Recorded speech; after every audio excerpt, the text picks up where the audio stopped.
ocurriendo con la banca, es decir, a que, digamos, esta utilidad que está registrando, a qué obedece. Y la pregunta se la hacemos a César Aristimuño, economista y director general de la firma consultora Aristimuño Herrera y Asociados. César, bienvenido, estás en 2 más 2 y este comportamiento y este tamaño que está teniendo la utilidad de la banca, digamos, no igual a la banca, ¿a qué momento histórico? Es decir, sobre todo, digamos, esto todavía sigue siendo un monto bastante bajo en comparación con otros sistemas financieros de otros países de América Latina.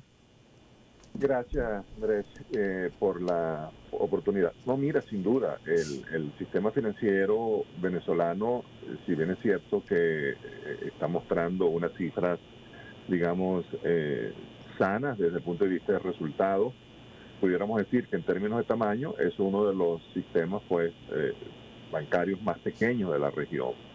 Por darte un ejemplo, Uruguay, que es una economía más pequeña que la venezolana, con pues un 25% de la población venezolana y un PIB menor que el de Venezuela, cerró el año pasado, por ejemplo, con una actividad crediticia de unos 22.000 millones de dólares aproximadamente.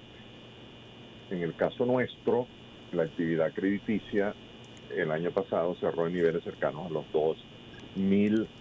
2,3 millones de dólares. Estamos hablando casi el 10% de la utilidad de lo que fue una economía más pequeña dentro de la región. Eso ya de por sí nos da, y compararlo con las otras economías, bueno, pues obviamente se ensancha mucho más la diferencia, ¿no? En el pasado Venezuela llegó a estar como en tercer o cuarto lugar después de la de Brasil, México y Argentina.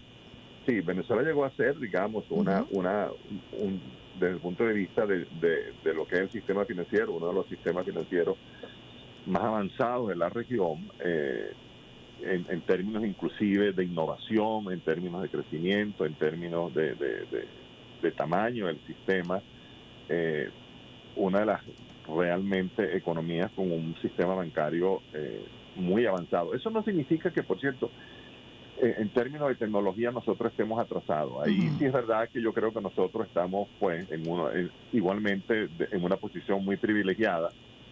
Venezuela siempre ha sido pionera y no ha dejado de serlo en temas de innovación tecnológica bancaria, en temas de productos bancarios. Por ejemplo, para darte un ejemplo, las modalidades de pago que se han innovado últimamente, como pago móvil y todo esto, no nacieron en ningún otro país de América Latina que no fue Venezuela. Realmente eso nació aquí en Venezuela. Inclusive en Europa se empezó a implementar después de haberlo realmente creado en Venezuela. Y todavía no tiene un uso masivo.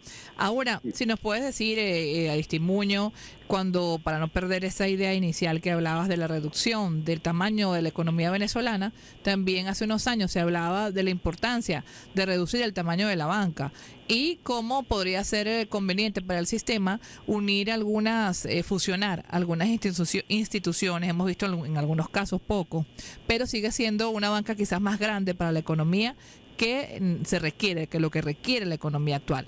¿Cómo lo ve usted?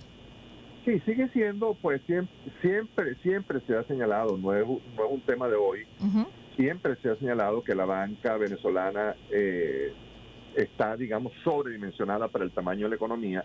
Estamos hablando de aproximadamente 25 bancos, que si uno los llega realmente a mirar uno a uno dentro de lo que es pues el comportamiento, todos los bancos venezolanos prácticamente están generando beneficios, con la excepción pues de unos 2 bancos que están teniendo un resultado acumulado negativo, pero que en términos generales la banca realmente está pues teniendo unos buenos resultados.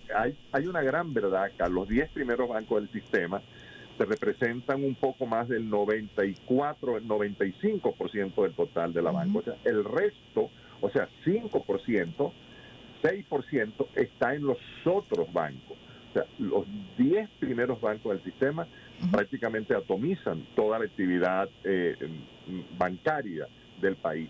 El resto de los bancos toman una parte muy pequeña de lo que es la cuota del mercado de lo que queda, de ese 5 o 6%, pero con unos resultados que para lo que es su tamaño, bueno, están pues generando beneficios, la banca le está dando pues oportunidad de tener continuidad en su actividad, pero sí llegará un momento en que definitivamente pues en una economía en el cual tú tengas de 25 instituciones, 10 que te representan el 95% y 15 instituciones que te representan el 5%, llegará un momento en que eso tendrá que regularse desde el punto de vista de la misma dinámica económica. Habrán bancos grandes que dirán, mira, o bancos pequeños en este caso, que vean que no tiene ningún sentido pues seguir en una actividad tan pequeña, tan porcentualmente pequeña, y posiblemente se entre, pero eso no se prevé en este momento ningún tipo de fusión. Nosotros no lo vemos en este momento, el mercado no está dado para ello. Prácticamente no hemos tenido ninguna fusión en los últimos años. Todo ha sido proceso. La compra del BOD por parte del BNC, ¿no? Fue la última. Sí, pero digamos que eso no es fusión. Último movimiento, no es fusión, exacto. Exacto, el último movimiento, el movimiento de Sofitasa que hubo recientemente, sí. También que fue una compra, pero no fusión. Entonces, pensamos que el sistema va a seguir definitivamente pues dentro de su actividad normal, va a seguir mostrando resultados positivos. Sin embargo, bueno, pues es un tamaño realmente pequeño para lo que es verdaderamente la economía venezolana. La economía está ansiosa, está demandando crédito. Bien sabemos que la normativa que hoy rige a la banca pues permite y limita mucho la actividad crediticia. Sin embargo, bueno, pues la banca está allí cumpliendo su función, cumpliendo el rol que le corresponde, haciéndolo adecuadamente. Prácticamente, pues, hoy por hoy, toda la banca está operando digitalmente, toda prácticamente, muy poca gente asiste a las oficinas, todo se ha hecho, pues, realmente virtual y ha funcionado muy bien. Y eso ha facilitado también para la banca una reducción de costos importantes también. Recordemos que estamos entrevistando al economista César Aristimuño, director general de la consultora Aristimuño Herreras y Asociados, a propósito de los informes que siempre esta firma consultora tiene con el comportamiento de la banca. Ahorita que mencionas el caso de los créditos, digamos, ¿cómo ha ido la evolución del financiamiento en este primer trimestre del año 2025? Es decir, ¿ha habido una reactivación, digamos, con respecto al año pasado? Mira, recordemos en primera instancia que los créditos de la banca están indexados. No necesariamente el tamaño de la cartera de crédito refleja realmente el monto de la actividad de crédito otorgado. Con eso quieres decir que el monto puede ir variando en bolívares porque vamos viendo la depreciación del tipo de cambio. Sin duda, está indexada totalmente. Fíjate que a la fecha la banca está mostrando un crecimiento en dólares de 45, me estoy refiriendo a la actividad crediticia, un crecimiento anualizado en dólares de 45,6. O sea, la cartera de crédito ha crecido 45,6 en dólares en los últimos 12 meses. Pero si tú miras el resultado neto, que creo que tú mismo lo señalaste, el resultado neto ha crecido para el mismo periodo, o sea, febrero versus febrero, 205,8%. O sea, la utilidad de la banca ha crecido prácticamente 5 veces lo que ha crecido la actividad crediticia. Es importante allí, Aristimuño, quizás también explicar, porque hay algunos, si nos puedes dar luz en esto, ¿no? Para el ciudadano común que nos escucha, hay algunos créditos que son a nivel, vamos a decir, si hacemos el equivalente en dólares bastante pequeño, créditos al consumo, en tarjetas de crédito, de 50, 60 dólares, que generalmente no están indexados. Y hay otros que se llaman créditos propios, que sí los que están indexados, ¿no? Entonces, ¿cómo sabe la gente cuando lo va a solicitar? Y si esta situación que hemos estado viviendo con el consumo, lo que hemos visto en los últimos meses del incremento de los precios por el deslizamiento del tipo de cambio del bolívar, la depreciación, se podría solventar como hacía antes la gente utilizando su tarjeta de crédito. Bueno, bien sabemos que el crédito al consumo en Venezuela está en una mínima expresión. La actividad del crédito por la vía de la tarjeta de crédito sigue siendo muy pequeña, mínima realmente. si lo comparamos inclusive con los otros pues, productos que han salido al mercado con términos de financiamiento al consumo, que tienen que ver, por ejemplo, como estas empresas que han salido para financiar el consumo, que cada vez están creciendo más. Entonces, que son temas complementarios que realmente han coadyuvado a lo que es la actividad del financiamiento del crédito al consumo por la vía de las tarjetas de crédito, pero sigue siendo realmente muy pequeña la oportunidad de poder financiarse con la tarjeta de crédito vía consumo. Es para una población muy pequeña todavía. No hay la posibilidad realmente de poder en este momento pues masificar la actividad de la tarjeta de crédito, porque bueno, sigue siendo todavía pues un país en el cual hay que analizar muy bien los riesgos que implica la masificación de este tipo de crédito, ¿no? Y bueno, y ahí te pregunto, César, tomando en cuenta que, digamos, esas opciones de financiamiento con la tarjeta de crédito, estamos hablando de tasas de interés de 60%. Sí, definitivamente son tasas, pues, mira, siempre hay que tener cuidado con el financiamiento, siempre hay que tener cuidado con el nivel de endeudamiento. El nivel de endeudamiento, si no hay realmente una capacidad adquisitiva que tenga pues la posibilidad... ¿Cómo responder? Cómo responder a ese riesgo que se asume, bueno, pues puedes estar cayendo realmente en situaciones no deseadas, porque al final bien sabemos que el poder adquisitivo de la gente no da realmente para complementarlo con un endeudamiento que luego pues con tu ingreso no vas a tener capacidad ni siquiera de poder cubrir ese endeudamiento. Entonces, en vez de ser realmente una situación favorable, se te puede convertir en una situación negativa.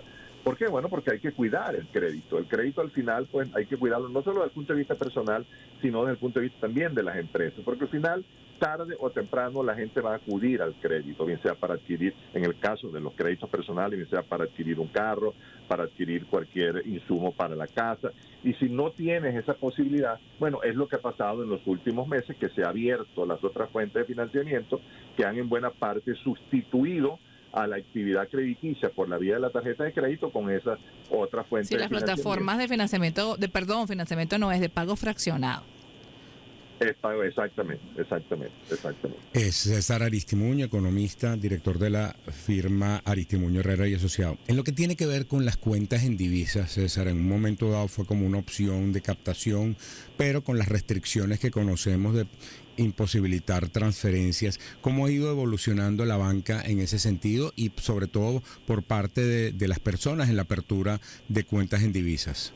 Mira, nosotros, en la firma, inclusive, pues la semana pasada hicimos varios análisis sobre eso y fueron opiniones pues que circularon a nivel nacional con relación al tema de las divisas, sobre todo en un momento en el cual pues este tema en Venezuela está teniendo, digamos, un nivel pues delicado.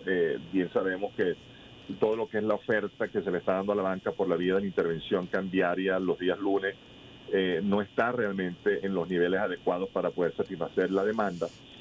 Sin embargo, hemos señalado en varias oportunidades que hay fuera de la banca, o sea, no bancarizado, aproximadamente entre unos 5.000 a 6.000 millones de dólares, que no están realmente registrados dentro de lo que es la banca, sino que son gente que prefiere tenerlo, bueno, pues en su casa, en su colchón, donde se considere, pero menos en la banca en este momento.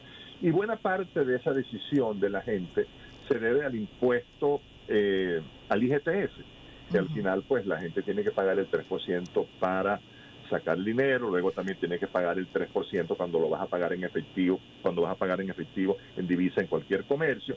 Entonces tú dices, bueno, si tengo una cuenta en la banca y voy a pagar 3 aquí, más luego voy a pagar 3 allá, es mucho realmente el porcentaje. Entonces la gente prefiere no bancarizar esa cantidad de dólares. Y por eso es que hemos señalado que, bueno, que yo creo que llega el momento en que hay que analizar ese impuesto, porque al final meterle al sistema 6.000 millones de dólares es ayudar también a la estabilidad de la divisa, es ayudar realmente a que es muy importante lo que estás diciendo, ayudar a la estabilidad de la divisa y sobre todo en este momento con la sombra de si se pierde el efecto Chevron en el mercado cambiario.